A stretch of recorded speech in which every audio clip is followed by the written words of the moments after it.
அடியே ஓனர் எப்படி உன்னை கல்யாணம் பண்ணா? அதுவா, பொண்ணு பார்க்க வந்தப்ப நீ ஏன் ஒல்லியா இருக்கன்னு கேட்டாரு. நான் அழக மெயின்டைன் பண்றேன்னு சொன்னேன். எப்படின்னு கேட்டாரு. ஒரு நாளைக்கு 2 சப்பாத்தி 1 டம்ளர் தண்ணி மட்டும் தான் குடிப்பேன்னு சொன்னேன். வாழ்க்கை ஃபுல்லா இந்த அழக மெயின்டைன் பண்ணுவியான்னு கேட்டாரு. ஆமான்னு சொன்னேன். உடனே கல்யாணத்துக்கு ஓகே சொல்லிட்டாரு. சூப்பர் டி. சரி சரி, ஓனர் வர, ஓடி போய் ஒளிஞ்சிக்க. அவன் என்ன சொல்றான்னு கேட்போம். ஓனரே, நீ ஏன் உன் பொண்டாட்டிய கல்யாணம் பண்ண? அது ஒண்ணும் இல்லடி, அவளை பொண்ணு பார்க்க போன அன்னைக்கு நீ ஏன் ஒல்லியா இருக்குன்னு கேட்டேன். உணவு கட்டுப்பாட்டுல இருக்கேன், ஒரு நாளைக்கு 2 சப்பாத்தி 1 டம்ளர் தண்ணி தான் குடிப்பேன்னு சொன்னான். வாழ்க்கை ஃபுல்லா இப்படியே இருப்பியான்னு கேட்டேன்.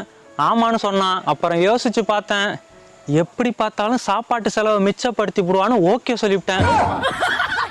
இப்பதான்டா நிம்மதியா இருக்கு. நான் கூட அழகுல மயங்கிட்டியோன்னு தப்பா நினைச்சிட்டேன்.